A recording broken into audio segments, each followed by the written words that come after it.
finding out an old sitar.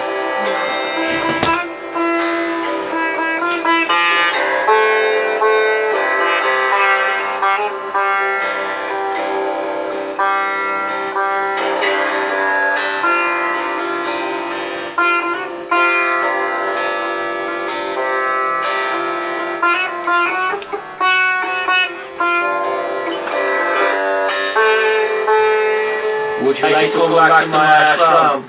Come back to my ashram. And charm my snake?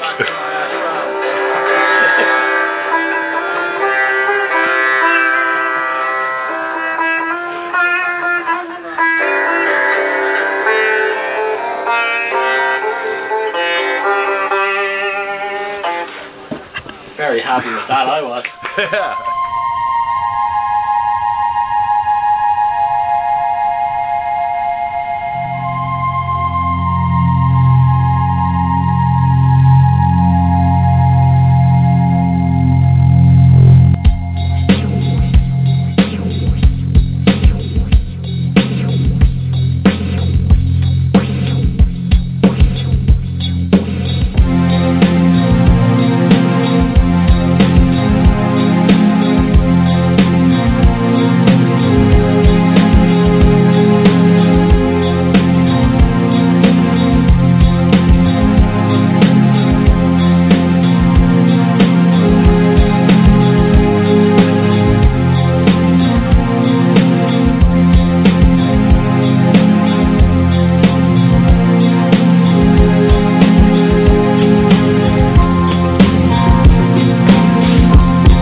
And no, I'm not holding the sitar at the very moment. That's pretty funny. Producer there, Steve, stuck that in the beginning.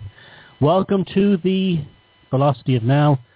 My name is Thomas Sheridan. We're on a Type 1 radio network. My website address is www.thomassheridanarts.com. Steve is producing the show today, picking the music, and as you can hear at the beginning, he found that little piece of me playing the sitar in my friend Togga's house in Norway recently. That was the first time I ever played the sitar. I picked it up and just took to it quite naturally. But anyway, maybe it's from going to a lot of Indian restaurants or something. But anyway, Thomas Sheridan here on the Velocity of Now. And as you can hear, you can probably hear my voice sounds a bit different tonight, a bit richer, a bit smoother, a bit like an American DJ here on W Type 1 Radio. That's because I have a new audio microphone set up that you guys have gladly, thankfully, supported me with. So thank you for all the people who supported me, and now we're getting better sound and everything here, and thank you very much. We'll improve the show all the time, so I hope you can hear me nice and clear. Apparently my voice is supposed to sound richer, but it's a bit strange talking to a mic, but I'll probably get used to that anyway. So I hope you are all keeping well. Tonight is going to be a bit different. It's going to be a call-in show, if you want to call in. An open show of sorts. If you want to call in from America, the number is 347-996-5515, 347-996-5515, and the rest of the world, you can go to the Type 1 page in Skype where this show is playing. If you have the direct link, and up in the corner you'll see a wee Skype button. You can click that and it puts you through to the studio too, so you can talk to me here as well. It's kind of going to be a casual show tonight, a bit different. I don't have too much prepared in advance, so it'll be a lot of ad-libbing and hopefully a lot of chit-chat, and some people will call in, and we'll have a bit of fun and a bit of interest. Now, I hope you're managing to stay warm during this terrible winter. It hasn't been too bad here in Ireland cold-wise, but it's been awful damp and wet with a lot of torrential rain, so global warming marches on, I guess. I got a bit of publicity this week, a bit of mainstream publicity. good stuff. In the Irish magazine Hot Press, a feature by Adrian Murphy about my thoughts on how psychopathic structures develop in governments and in the civil service, which allow things like fluoridization to continue. Here in Ireland we have 100% fluoridation of the water supply. That's if you don't have your own private well. And I spoke about my feelings about that and how it has come to stay. Now, it may have been put in there for the right reasons. Back in the 1960s, probably health officials in the Department of Health probably thought they were doing the right thing, and I'm sure there was an element of sales pitches that went on with businessmen and people who sell chemicals coming to them and telling them it was a good thing. But anyway, we now know, thanks to the Harvard 2010 study, the fluoridization of public water supply is probably not a good thing. In fact, it's probably a very bad thing in terms of its effect on human neurology, particularly in children. Now, one of the things in the article I discussed about was that we were going to be selling this idea of getting people to listen to this message in fluoridization, and this is the same advice I'd given to Aisling Fitzgibbon and her mother, Aisling is the Girl Against Fluoride, who's running a brilliant campaign here in Ireland, and is fully aware that public relations is how you fight back. You get much more results that way than you'll get, banging drums and screaming down at government buildings. Because when you scream down at government buildings, all you're really saying is that you're a slave, and you're submitting to their authority, and you're submitting to your own desire to be governed. So the best way to deal with governments, I'm not saying people shouldn't protest either. I think it's a good thing in some ways, but don't expect the government to do anything. I think general street protests are a good idea because they're great ways of networking, and if you handle it right and you're friendly and you're open, it's also a very good way of reaching the ordinary people with your ideas. But anyway, one of the things I spoke in the article about was although I said that, some conspiracy theories are true, in fact many are at some level, and we should be ignoring these people who go, oh, conspiracy theory, those types.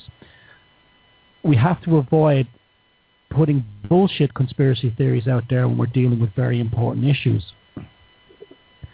Now, one of the things I brought up was the Nazis and fluoridization. To date, I have found no proof that fluoride was ever used in the Nazi concentration camps. Absolutely zero. Now, IG Farben, the big German chemical giant, did manufacture it in some places, mainly as a result of their synthetic rubber and their synthetic oil production facilities. But there's absolutely no hard evidence from any source that it was placed in the drinking water. There are books that are referenced about the crimes of IG Farben. When you go into them, you don't see anything about them using water on the inmates to, make them, acquiesce to their slavery. Just none.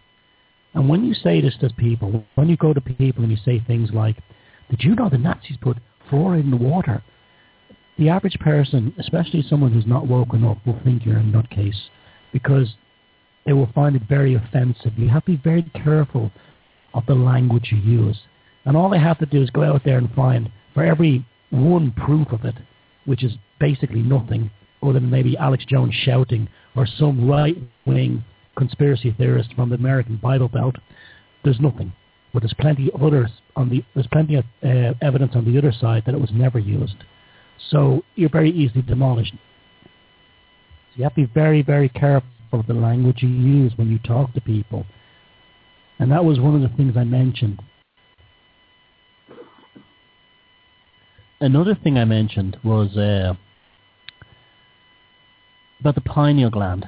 Now, you can sit there and say to people about the pineal gland, it stops you from reaching spiritual states. Is that true? Maybe it is. I don't know. The pineal gland definitely does seem to get calcified by sodium fluoride in drinking water. There's no doubt about that. It definitely does happen. But you can't really go over to people and say, oh, you have to take I've seen videos where people are talking about fluoride in the water, and the very first thing they mention is, oh, it gets into your pineal gland and you can't reach spiritual states. Again, to the average person, that makes you sound like a nutcase. It doesn't matter if it's true or not. It makes you sound like a nutcase. But however, there are other ways you can sell that. You can say things like, and this is true, and this is scientifically validated, that it affects the production of melatonin, particularly in children, and affects sleeping-wake cycles. And this is particularly, applicable to children who may be suffering from hypertension or hyperactivity, why they can't sleep at night. Probably because there's fluoride in the baby bottle formula. And this is a good way to sell it, because then you're actually showing, yes, it does calcify the pineal gland, yes, it does affect melatonin production, and yes, it does affect sleeping and waking cycles in children. And people will automatically grab onto that and say, yeah, that makes a lot of sense. We're hearing so much in the news about hyperactive children that can't settle down and so on. And that would be a good way to sell it. So we have to box clever with people. Yes, the world is run by psychopaths. Yes, they do absurd and appalling and crazy things. Yes, we know how bad they are, and it's much worse than anything the mainstream media will ever tell us. But at the same time, too, the days of being an Alex Jones running around a megaphone screaming, or blurting out the conspiracy theories without having 100% validation for them, has to end. What we have to do now is be smart and clever, because there's no end of people willing to trip us up. And if they trip you up once, it has, especially if they do it in a socially embarrassing situation, if they trip you up once, what happens is, there's two things that happen. One, you're embarrassed, you feel foolish, you may get angry, and you may sort of like start, oh, he's just a moron sheep, or she's just an idiot. It's very easy to do, because we have to remember that these people have not heard the same information we have heard. And the other way you can do it is, the other thing that happens is that you don't want to talk to anyone ever about this stuff ever again, because you feel like everyone's going to laugh at you. So it's not the information that's the issue, it's the delivery. It's how... excuse me. As you can tell, I've got a terrible cold, but it's the delivery. And how you deliver this information is very important. Firstly, you must be very open and friendly. You don't do it with your eyes bulging and going, oh my God, they're all trying to wipe us out in Agenda 21. For starters, people don't know what Agenda 21 is. You can mention things casually. The good one is the fluoride to start it off with. And you can talk about, did you hear about that study, that a neurological study from Harvard in 2012 that says that, children exposed to sodium fluoride have damaged neurological pathways? It's the kind of thing you do. And then you can whip the thing out. That kind of thing.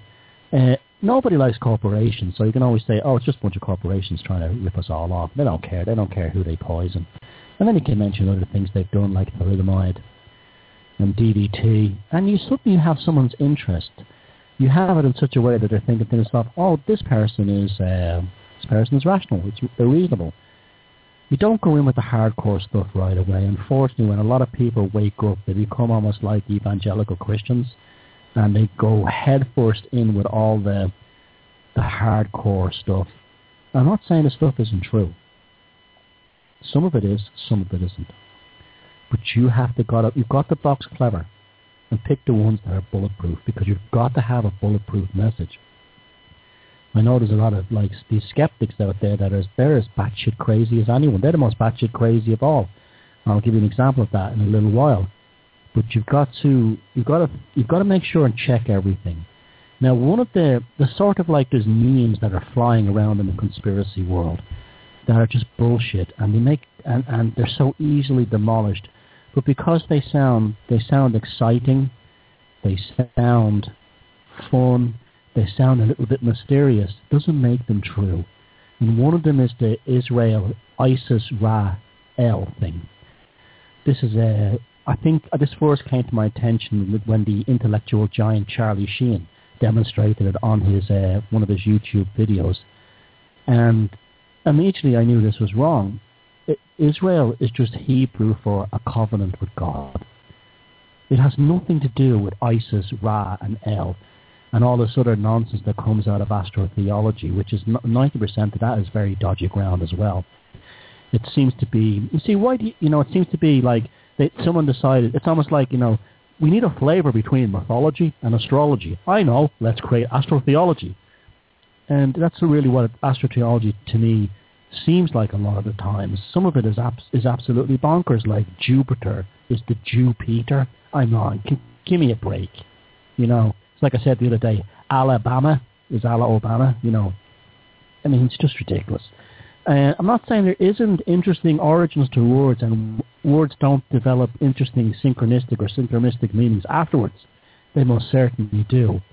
But I often wonder if the ones like the ISIS Ra-El ones are put out there just to make people...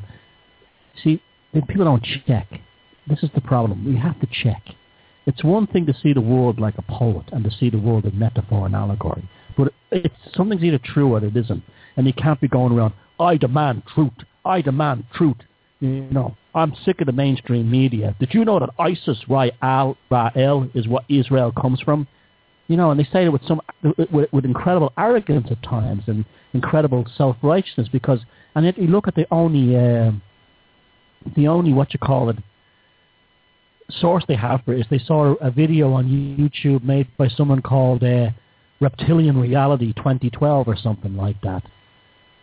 Stop being played into the corner. Start being, like I said, box clever, because there's no end of these skeptics, that these like hardcore skeptic types that will just jump on your ass given half the chance.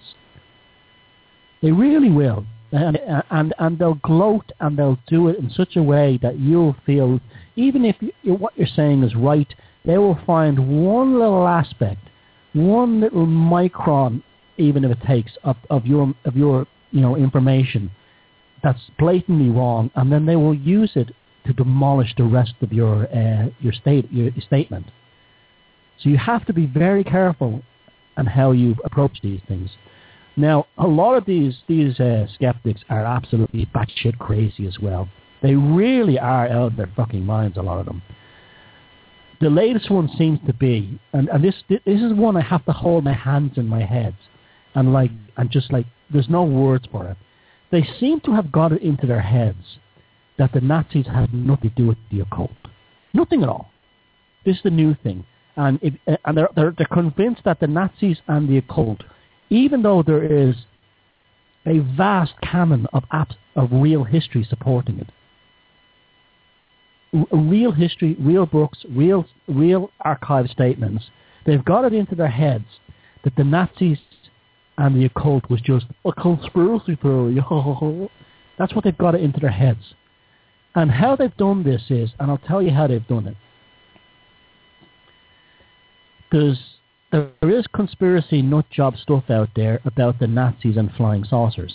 That the Nazis built flying saucers and they got to the moon and they got to Antarctica and all this stuff. That somehow became the central focus of the Nazi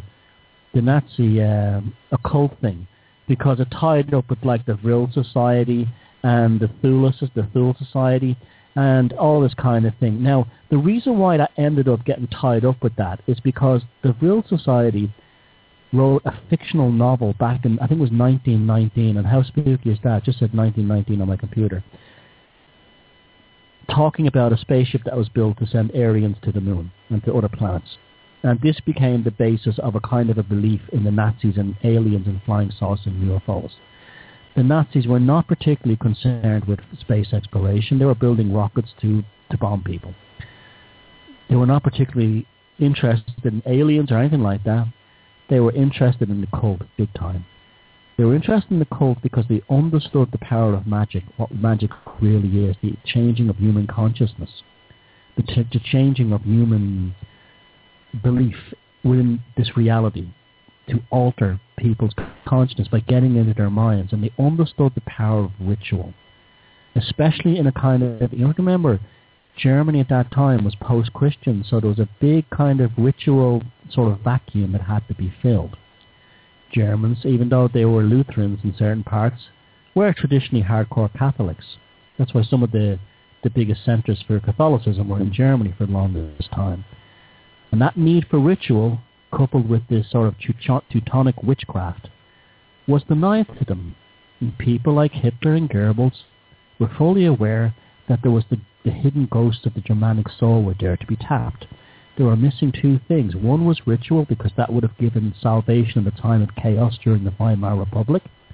And the other was the untapped fears, particularly among the rural people, of witches and monsters and demons that prowl the Germanic night, the ghost of the Teutonic soul. And they were fully aware of how to capitalize on these sort of elements of the Germanic consciousness, and they used the cult rituals to do it. All through the 1930s and 1940s. There's videos of them doing it, there's footage of them doing it. But because people in the alternative movement, the more conspiratorial-minded ones, are obsessed with UFOs and aliens for reasons I don't know, I wish they would stop it, get off this alien fetish. It got sucked into the whole real flying saucer thing, and suddenly the Nazis were flying to the moon in flying saucers, or there's like stupid pictures of Hitler meeting an alien. This has allowed the skeptical debunkerlies, these hardcore skeptics, to jump on this and say all the Nazi occult stuff is rubbish. Ho ho ho, conspiracy theory, which shows that they're even more ignorant than the people they're knocking. It's also, I think, it's also kind of an idea that they don't like the fact that the occult works. Anyone who looks at, the Nazis were essentially black magicians. That's really what they were. That's what National Socialism is. Black magic. And that's what their mandate was. And Hitler's Mein Kampf was, for all intents and purposes, a book of ritual magic. A polemic of ritual black magic. And these guys don't like admitting anything to do with the Nazis, because what that would mean is that magic works. Because it did work. Hitler's magic worked for about 15 years. It absolutely worked. It worked incredibly successfully, in fact. That people who would have been adverse to it, including in other countries, were spellbound, literally, by the spells and rituals of the Third Reich. Go and look at Leni Riefenstahl's film, The Triumph of the Will.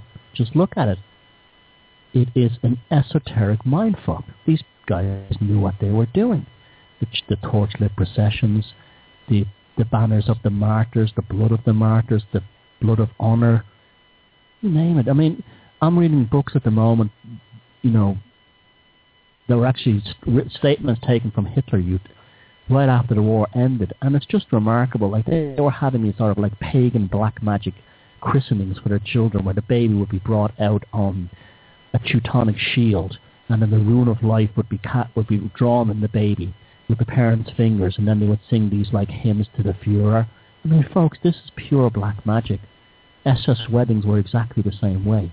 It was all a need for ritual. This is what magic is, the deconstruction of the human mind to bring about change in conformity with will. Why do you think they used the title of that film, the Leni Riefenstahl film, The Triumph of the Will? Now, I'm going to be talking about this stuff a lot more in the months to come, and which will be revealed in time. But if you don't learn the messages of the past, you're doomed to repeat them in the future.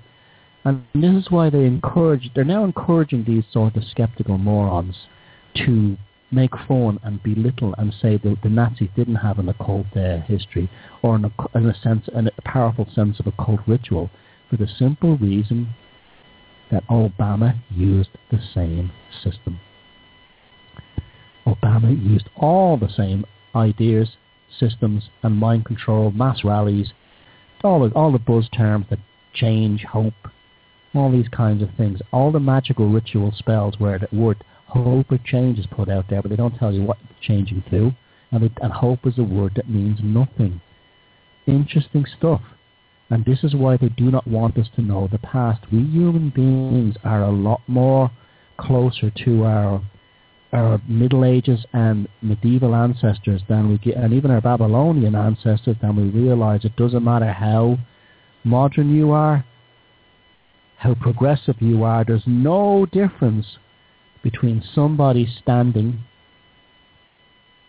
in line for an iPod in the freezing weather to get that iPod, and somebody going on a religious pilgrimage to a Catholic church or to Mecca. And you will find that even among these so-called hardcore debunkers, these atheists, they're the ones who are standing online to get the iPod because that's their sacred sacrament. The latest iPod is their holy sacrament or their blessing. It's a novena or it's a bottle of holy water to them. It's used with magical powers. They get the latest iPod, they have more magical powers than anyone else because they have the latest apps, the latest features, and a better camera with a higher pixels. That's no different than going to a blessing to a local bishop and then saying, oh, it's not good enough, I'm going to go get one from the cardinal. It's the same thing. It's the same magical pursuit. And it's in all humans, regardless of whether they want to admit it or not. It's ingrained in us, and my attitude is we better start recognizing it, and we better start using it, and then we better start taking it off the psychopaths in power and start using it to get back at them. Creativity is key to all this. We have to stop allowing the corporations to generate the sigils in the forms of logos, and we have to start creating the sigils and sending them right back at them, because right now, as it stands, it's atheism it's atheism for the rest of us, and the humanist thing for the rest of us. But for the ones in the charge, it's full-on black magic occult. Now, we're going to have the first song tonight, and I said to Steve, pick whatever you want. And he decided, well, let's play your music, Thomas. And I was like, well, I'm a bit uncomfortable about that because I don't want to be using my show to wave my own Mickey about, my own musical Mickey. But he decided he wanted to do this anyway, and so he's going to play some songs that I played through my musical career. Hopefully they'll sound a bit better than the slightly out of tune sitar I played at the beginning. But the first song is from a band that I was in New York back in the late 1980s called The Children's Zoo. This was probably our most famous song. I think I wrote the song, except for the lyrics and the melody. And the name of the song is Back of the Boat. And that was The Children's Zoo, my old band at me on guitar and crimping organ, called The Back of the Boat. That was quite a long time. That was one of the first records we ever made. There's also a version of that available on an album called Dark New York. I don't know if it's still available. I think it is. If you check that out, there's The Children's Zoo and a lot of other bands from that period in the lower end of Manhattan that were playing the sort of we used to call it goth, but we didn't call it goth at the time. We just saw ourselves a post-punk band. And it kind of became known as goth afterwards. And so that's a bit embarrassing listening to it now, but it's that's part of our musical history. We have our first caller, it looks like, from the Virginia area. Are you there, caller? I'm here.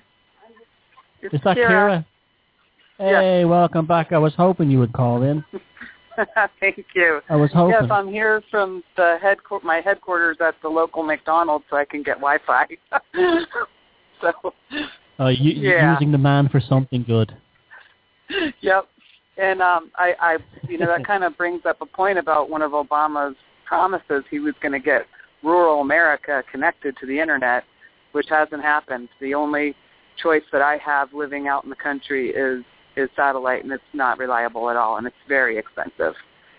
So, thanks, Obama. Has he delivered any promise?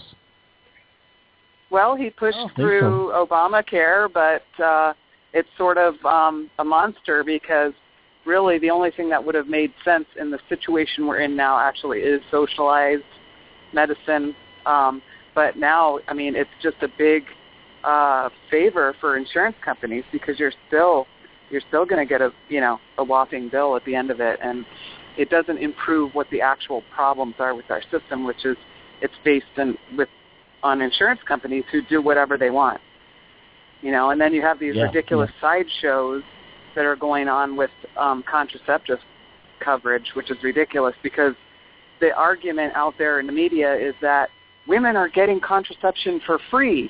No, we're not. We pay for our health insurance just like everyone else, and we just don't have a copay. That's different from free, and everything that's preventative is without a copay. That's just one of the benefits of Obamacare. But, it's better than not being able to go to a doctor at all, I suppose, but it's still a monster, and it didn't it didn't solve a lot of the problems. It solved some of them. That's it. I always thought the term Obamacare cares about a real psyop there. Obama, he really definitely cares. Like they couldn't have called it the National Health Care Policy Bill or something like that. Well, they did. They actually called it. They called it something. They called it something else. The Affordable Health Insurance Bill or something like that. But it was actually labeled Obamacare by the right, and the left said, "Hey, we kind of like this. This is cool. We'll call it Obamacare." So yeah. Is Obamacare extended to the people he's killed with drones in Pakistan and in Iraq? Right. That's what I find amazing. This sense of.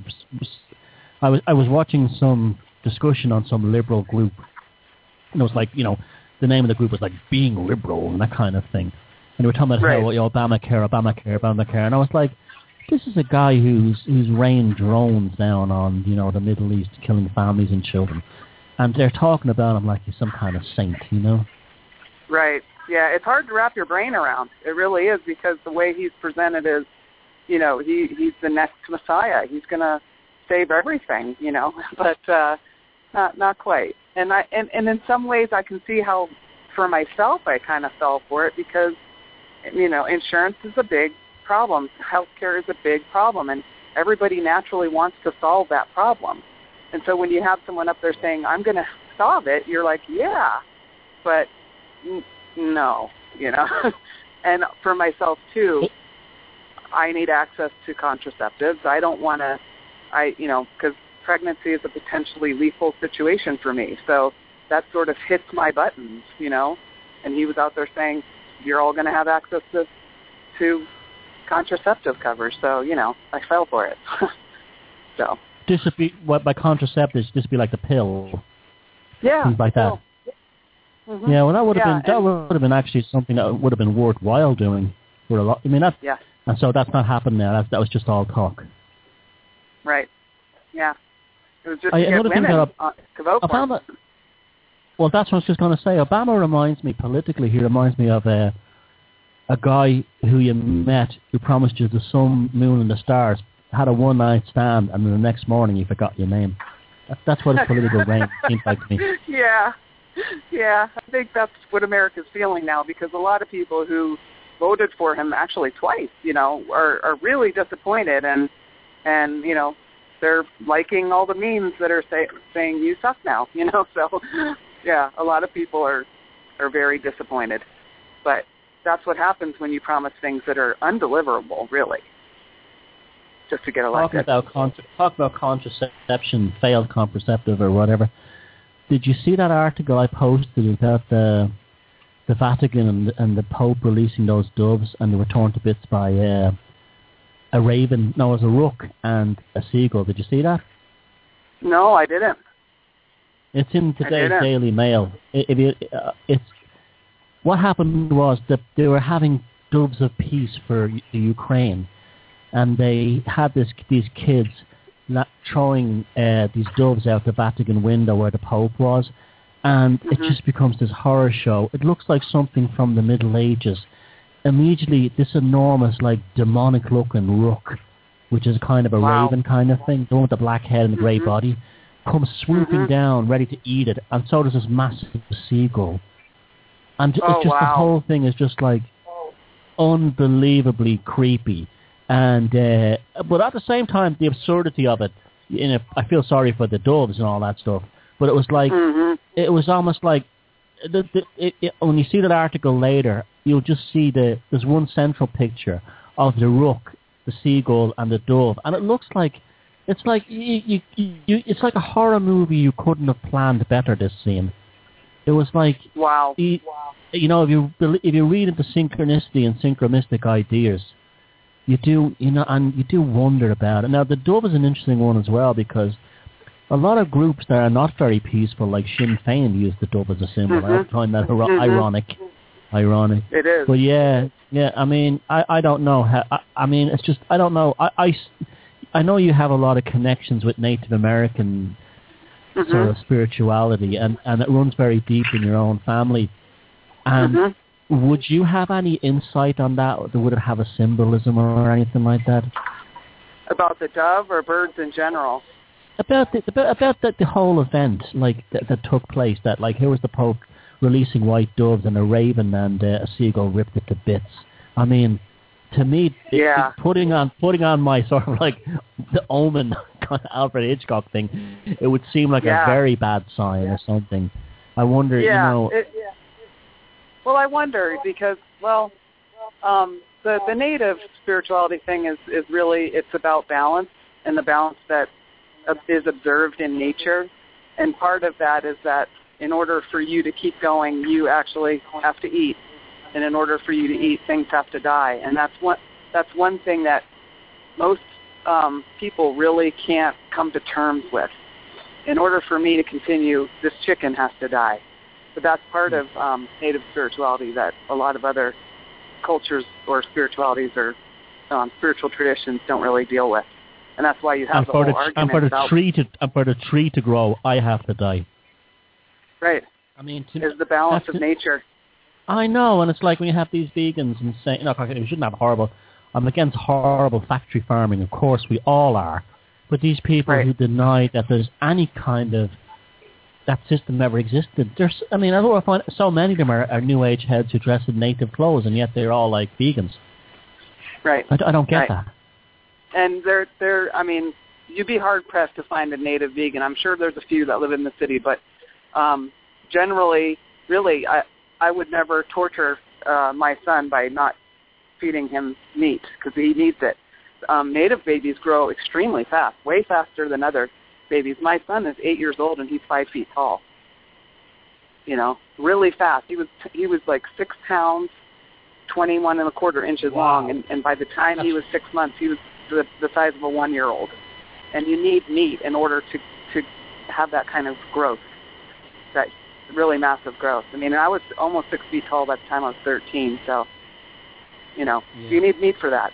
And that's all part of I think what it was is that natives had to move in the winter, and so the children that got the biggest faster were the ones that survived, and so that was sort of a selective process that happened, was because it was constant moving. And the kids that got bigger quicker survived. And you need meat for that. It's just the way it is. Well, I was reading a book about... Yeah, it's true, because I was reading a book about the horrors that were going on in Germany at the end of World War II, and everybody had this thing of keeping their children alive, and it was to get meat at any tins of canned fish, spam, anything, because that was the only way they could actually get the strength to fight disease like typhoid. Yeah, and part of what the government part of what the government used against natives was taking away their source of meat. So putting them on reservations where you couldn't hunt, and if you left the reservation, you got killed. That was legal. If the Indians left the reservations, they were murdered, and there was, that was the way it was. So they couldn't hunt, and the only thing they had was rations. So flour, lard, things like that. That's where you get fry bread, which is a native delicacy. It's great stuff, but it's also the symbol of native destruction as well as survival at the same time. So, right. Meat is a part of life. That's another interesting link with the Irish, because fried bread was a very common thing here when I was growing up. Bread fried in lard, delicious too. Oh, it's wonderful. Bread and drippings, they call it. Mm-hmm. And that's an interesting one too about you see, that's the whole thing. Sonic just said, my sister hasn't eaten meat in her life, 27 years and 5'8". But that's her physiology, Nick. That could be just good for her. It might not work. Exactly. I tried vegetarianism for years and it never worked for me. I was always weak and always sick. So it's like, I'm in favor. My attitude to this thing is total freedom. Total and complete freedom. If you want to be a vegan, good luck to you. Just don't be pushing on your pet cats. And if you want to be a meat eater, well, be good luck to you. But try and do responsibly. Try and get the free range stuff. Or better still, someone who hunts and stuff like that. But it's like, I often do think in a lot of cases the vegan thing is a a manifestation of our decadence in a way, because if we were in a really poor society, like you look at, we were going through a major world war and food supplies were cut off, particularly imports of fruits and vegetables. I think a lot of vegans would discover really quick that it's a choice that's not that hardcore, really. Right, and to be a vegan is a privilege. To be able to choose that is a privilege because, you know, if you can't, I mean, who can afford to eat all those vegetables? I tried it. There was no time that I was satiated. I tried it for 6 months. I lost 30 pounds, and I could not get enough food in me to feel satiated. So I need meat. This is the way it is. This is the way it is. But I'm sure it works for other people. That's the way. I'm the same way, too. I often think that the potatoes brought to the Celts was a bioweapon anyway. I really do. Because they were not from these islands, and they were brought and deliberately fed to the Scots and the Irish. They were deliberately introduced to them. And, you know, Ireland and the Highlands of Scotland became test beds for what they were going to do in the New World. And potatoes seem to me, like these Scottish crofters, a friend of mine was telling me, the Scottish crofter had a game called Tatty and Point, which meant you used to, you know, eat the potato, point to the chicken because you couldn't eat it. It belonged to the landlord. And it's just, you know, and carbs do slow you down. They definitely do. And they do impair your thinking. They do. If you have too much, and it turns straight to sugar in your system, too. You eat a white potato, that goes straight to sugar. You eat white rice, turns straight to sugar in your system. And you need protein and fat to slow it down in your system so you don't get diabetes. You just do. You're living in Virginia, you said? Yeah, I live right on the border of West Virginia in like the northwest corner of Virginia. So where I live, I could literally just walk across the street, across the creek, and I'd be in West Virginia. West Virginia is always kind of associated with coal mining, isn't it? And poor communities. Yeah, is that true, or second only to Mississippi. It's second only to Mississippi in you know, how obese most of the people are.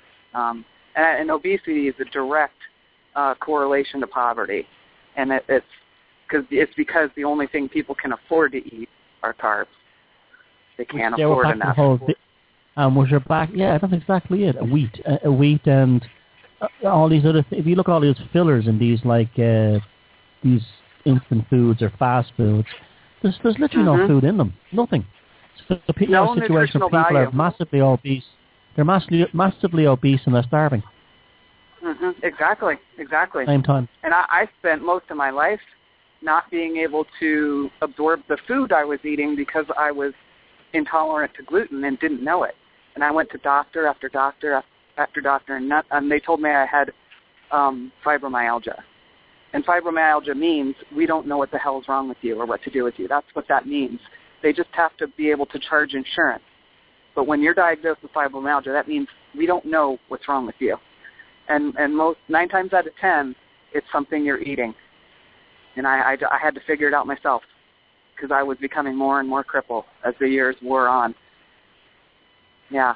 Sonic just posted in there, let them eat cake. That makes you think, doesn't it? Yes. One of the reasons I'm glad you called here tonight is someone asked me to talk about this. And it's something I can't really talk about on my own because I'll be called sexist, even though I do agree with it. But I want to talk about the subject of female psychopaths.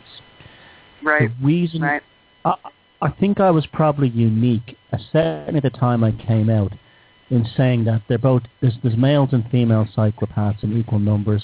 They're both they're both causing horrific problems for women, particularly, and then firstly, and then men. And it's a fact of life, and we have to deal with it. Unfortunately, we have a lot of these sort of, well, nearly all of them, not all of them, I say, but a lot of them, of these sort of what they call recovery groups, which are run by women who've discovered that, you know, by calling her ex-husband or boyfriend a psychopathic, she has a get-out-of-jail card and an instant victim complex. And I've come to actually think, you know, it's the whole thing of, like, not wanting to deal with things like codependency. It also, I believe, delays people's recovery because if in your mind, if you've demonized or dehumanized this human being to be a psychopath or a sociopath, whatever, you're actually delaying your recovery because as soon as you realize he didn't want me, I wasn't right for him, it wasn't working out, that's the sooner you heal. But if you spend years, you know, calling him these names and then looking for a confirmation bias on it, ultimately you'll not move on. Now, this is a very strong subject to me, because I mean, most of the people who contact me about problems with female psychopaths are women, and the problem is usually women in the workplace. So you told me that you had issues with this. Do you want to talk about it a little bit? Sure. I would absolutely agree with that. In the workplace, female psychopaths absolutely target other females because they'll get away with it. Because, women don't target other women, right? Wrong. So that's one of the reasons why they do that. And also that female psychopaths are far better at playing the victim of their victim. So they're very good at bending reality and getting their minions all on board with believing that anything that their victim or their target does to try to protect themselves or fight back or anything, they make it look like it's an attack on them. They're really good at that. So, and that's what happened to me. Was anything I did to try to protect myself was made to look like I was the troublemaker, and everybody bought into it within her circle. And the way that she set up her department was it was almost like kindergarten, where you were rewarded for, tattletaling on whoever. If you heard something, and they could turn anything into a big deal, even if it wasn't. And every day it was an onslaught of what is that expression? Sorry, Kara, what does that expression mean? I'm not sure. What was I saying? Tattletaling. Yes. I'm not familiar with that expression. Where you, let's say, you just tell on your colleagues for just little things. Squealing. Like squealing, yeah. So that's the kind of department that she set up where everyone would squeal on everybody, and that's what they were rewarded for. And so team building and teamwork is impossible in an environment like that, where people are tattletaling on each other, and it's for stupid stuff that it's really inconsequential stuff, but it's made to be a big deal in this type of environment, chaotic environment. And also that's run by a psychopathic females. Oh yeah. And these psychopathic females, they tend to encourage the most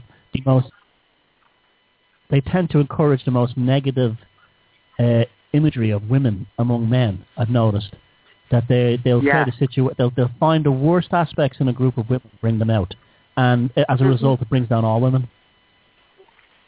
Oh, it's really a shame, and I think that television shows like all of these Real Housewives television shows and all these quote unquote reality shows, that's a total psyop to make all women look like shallow pieces of garbage, and it's that kind of stuff that comes out in the work environment. It's all this tattletaling and catty, oh, look at what she's wearing today, and this and spreading false rumors, like she slept with him and he slept with her and all that kind of stuff. It doesn't even have to be true. Once it's put out there, it makes you look like a horrible person, whether it's true or not. And then you're left defending your humanity, which is what they do. And then they'll play the victim. Yes, because you'll file a complaint or you'll try to do something just to stem the tide of attacks, and then you're the troublemaker because you filed an EEO complaint against them. And then I had an issue with a female psychopath on a group that I used to be on. And at the time, it takes a lot for me to think that someone is a psychopath. That's why I stay away from these groups as well, because everyone's a psychopath in these groups. But it takes a lot for me to declare one person once. But this individual had a history of false accusations against men, spreading rumors against men, born with a silver spoon in its mouth, acting like it was owed something, on-demand victim complex, and was caught completely and 100% lying. Its favorite thing was to run away, saying it was triggering. Now, I did some investigation into this thing's past and discovered that she had a lifelong history of this. The man that she was described as a psychopath was actually a decent guy. And she seemed to target a specific kind of guy, a guy that was like trying to do well, trying to make the world a better place, and then portraying her either as a psychopath or a pervert. If you wanted to, when she was ever confronted, she ran away, what you'd call triggering, meaning that she ran away lying, especially if any proof was presented to this thing. But this creature said one thing to me when I confronted her, and I confronted her with a basic lie, and it was classic gaslighting. She said to me, Thomas, what you think you know and what's real is not the same thing. And that was the moment I knew. That was the moment, even though I had multiple witnesses and all sorts of other proof, that was the moment I knew I was dealing with a 100% full-blown female psychopath. When faced with truth, turned around and told me what was being blatantly seen in front of my own eyes and what I witnessed and what the world witnessed, just because it didn't gel with her version or distorted version of psychopathic reality. Therefore, it wasn't what really happened. And I'm sure, I heard stories like this of female psychopaths in the workplace doing things like, say someone borrowed a CD off them or something, they listen to the music, and then they'd come back and say, what happened to the CD? They'd say something like, I don't know, I put it back on your desk. No, you didn't. And then they make commotion, where's my CD, where's my CD? And then they'll do something like they'll find it in the bin, in the garbage bin. And says, how did it get into the garbage bin in front of the whole that's the gaslighting thing too. That's a very common one for female psychopaths. Have you experienced things like that? Oh, definitely. Like I would get pulled into her office all the time and told that my peers had made complaints against me, like that I wasn't wearing the right things, so like I wasn't obeying the dress code, or one of her best one was because they got increasingly more bizarre. The best one was that I was talking on the phone and I was crying and I was saying something about an air conditioner, and I was like, well, how, and it was all just to get me not to trust my peers, to make it seem like she was the only one I could trust, because all these people were complaining about me. But I interacted with these people on a daily basis, and they weren't assholes. I mean, they weren't people that would make petty complaints like that, So it was just all made up. And the moment I realized it was all made up, it was like, oh my God, this woman is sick. Just sick. But it's all to throw you off balance.